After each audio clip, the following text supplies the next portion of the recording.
دلوں کی سختی روز بروز بڑھتی جا رہی ہے. اس کا بھی علاج حضور علیہ السلام نے اس کا بھی سبب ہمیں بتایا تھا. فرمایا جب تم گناہ کر کے توبہ نہیں کرتے تو تمہارے دل پر ایک دھبا لگ جاتا ہے. اگر تم توبہ کر لو تو اللہ اس کو صفائی دے دیتا ہے، پر اگر ایک اور گناہ کر لو تو دھبا ایک اور لگ جائے گا. پھر اس طرح ہوتا ہے کہ ہمارا دل کالا سیاہ ہو جاتا ہے. تو پھر جتنا بڑا اچھا قاری بھی قرآن مجید پڑھے اس کا اثر نہیں ہوتا. کامل ولی کے پاس بیٹھ کے بھی لوگ محروم رہ جاتے ہیں، کیونکہ اندر ہی دیکھیں نا، بارش تو برسے گی پر کسی بندے نے اگر پتھر لگوایا ہو اپنے سین کے اندر تو وہاں پھر پھول کیسے ہوگے گا؟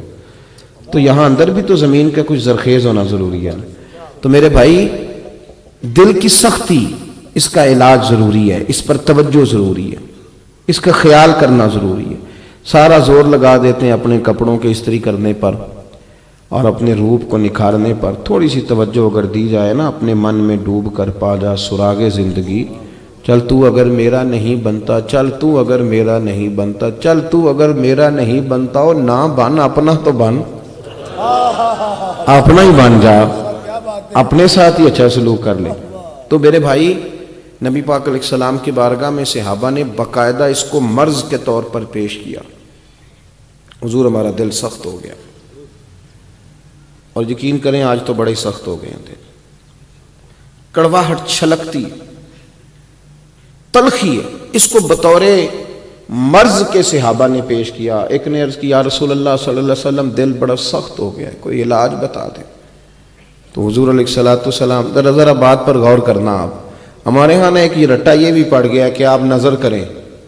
بھئی نظر، یہ نظر ہی تو ہے جو آپ کو سبب بتایا جاتا ہے. اب نظر کا آپ نے کیا معنی کیا ہوا ہے؟ نظر کا کیا مطلب ہے کہ آپ کے حصے کی نماز پیر صاحب پڑھ لیں؟ نظر کا معنی کیا ہے کہ آپ کے حصے کا روزہ حضرت صاحب رکھ لیں؟ کیا معنی ہے نظر کا؟ زکوٰۃ آپ اپنے پیسوں سے دیں گے کہ وہ آپ کے حصے کی پیر صاحب ادا کر دیں؟ نظر کا معنی سمجھیں، یہی نظر ہے جو میرے رسول پاک کیا کرتے تھے. یا رسول اللہ دل سخت ہو گیا. تو اللہ کے محبوب نے فرمایا کوئی یتیم بچہ مل جائے نا، اس کے سر پہ ہاتھ پھیرا کر، رب تیرے دل کو نرمی عطا کر دے گا. علاج بتایا حضور نے، مشکات میں موجود ہے. یتیموں کے سر پہ دست شفقت پھیر. یہ نظر حضور نہیں فرمائی ہے، لیکن فرمایا جا جا کے پہلے تلاش کر، پھر اس سے پیار کر، تیرا دل اللہ نرم کر دے گا. ایک نے عرض کی، یا رسول اللہ صلی اللہ علیہ وسلم دل میرا کالا سیاہ ہو گیا.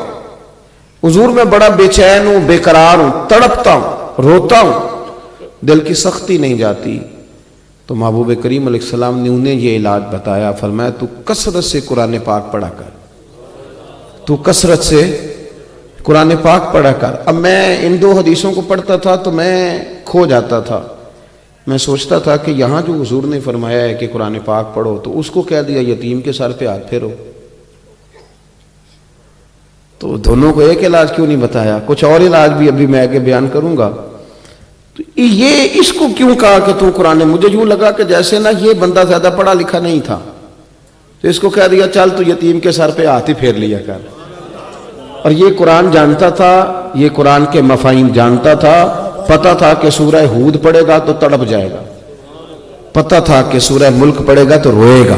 اس کو کہا قرآن پاک پڑھ، تیرا دل نرم ہو جائے گا. اور یہ کچھ پڑھا لکھا نہیں تھا، تو فرمایا تو یتیم کے سر پہ ہاتھ پھیرا کر. ایک شخص نے عرض کی، یا رسول اللہ صلی اللہ علیہ وسلم دل بڑا سخت ہو گیا. تو فرمایا نبی پاک نے زنگ لگ گیا، اور زنگ اتارنے کا اللہ بھی ہوتا ہے، وَسِقَالَةُ الْقُلُوبِ لِذِكْرِ اللَّهِ. اور فرمایا جب دل کو زنگ لگ جائے تو پھر اللہ کا ذکر کیا کرو، اللہ کا ذکر. اور ایک دن میں نہیں یہ زنگ اترے گا. ہمارا مسئلہ یہ ہے کہ آج پروگرام بن گیا ذکر کرنے کا تو ساری رات ذکر میں گزار دی، اور کل رات پھر کہا یار میں ساری رات لگا رہا ہوں، بنا تو کچھ بھی نہیں. آپ ڈاکٹر کے پاس جاتے ہیں دوائی لینے تو وہ کہتا ہے یہ 15 دن استعمال کرنا. اسے کہو نا کہ میں ساری شیشی آج ہی پی جاؤں گا. ہو سکتا ہے ایسے؟ فرق پڑے گا کہ نقصان بڑھے گا؟ تو ذکر الہی روز کریں، ترتیب کے ساتھ، تردیل کے ساتھ کریں. حدیث سنیں اور اس کو یاد رکھنا. عرض کی، یا رسول اللہ صلی اللہ علیہ وسلم ایک شخص جو ہے وہ دن کو چوری کرتا ہے پر رات کو نفل بھی بڑی پڑتا ہے. یا رسول اللہ صلی اللہ علیہ وسلم سنا ہے وہ نماز کا بھی بڑا پابند ہے پر چوری بھی بڑی کرتا ہے. اب حضور نے جو ہم بات کرتے ہیں نا کہ تینوں کی فائدہ نماز دا، وہ میرے پیسے نہیں دے رہا، تمہیں کیا فائدہ، یہ نہیں کہا حضور نے.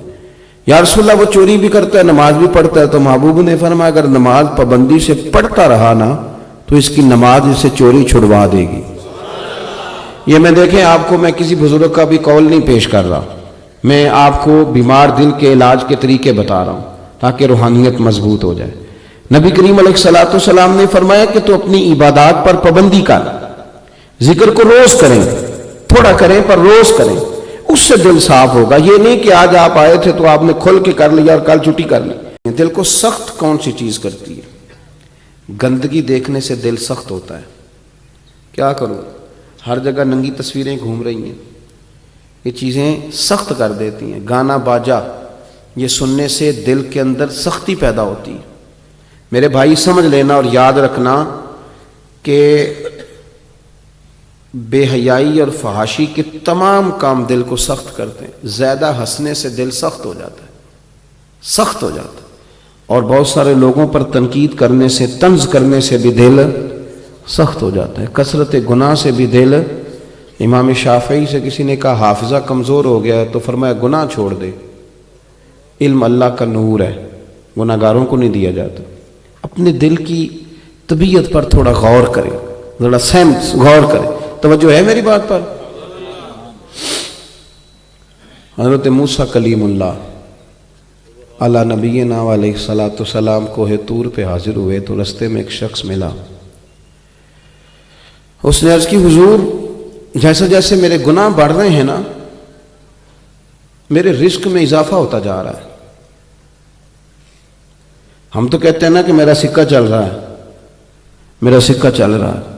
دیکھو نا میری روز بروز میرے معاملات میں پیسوں میں اضافہ ہو رہا ہے. کہا حضور میری غلطیاں بڑھتی جا رہی ہیں، غلطیاں بڑھتی جا رہی ہیں، لیکن میرے پاس مال بڑھتا جا رہا ہے، دولت دن بدن زیادہ ہے.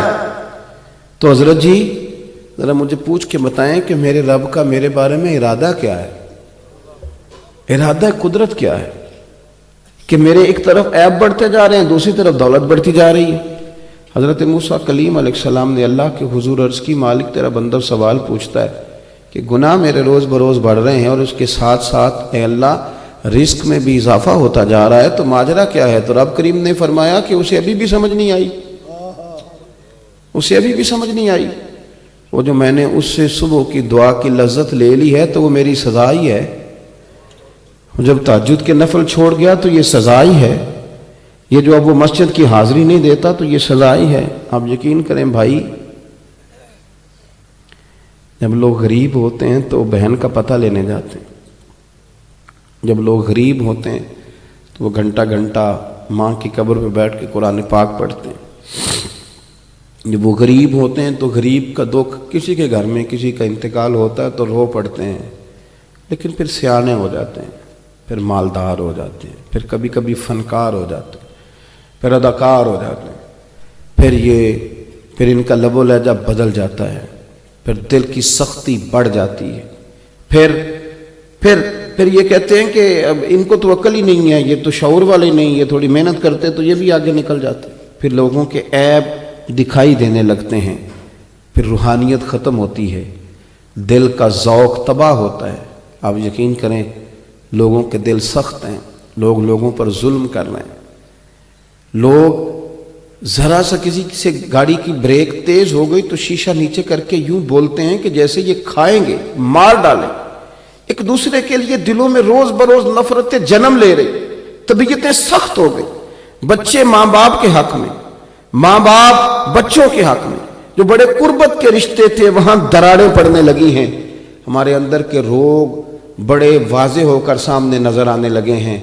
وہ لوگ جو کوئی کسی اچھے خوشگلو نعت خواں سے کوئی شعر سنتے تھے تو رو پڑتے تھے، اب وہاں بھی مزہ بدل گیا ہے.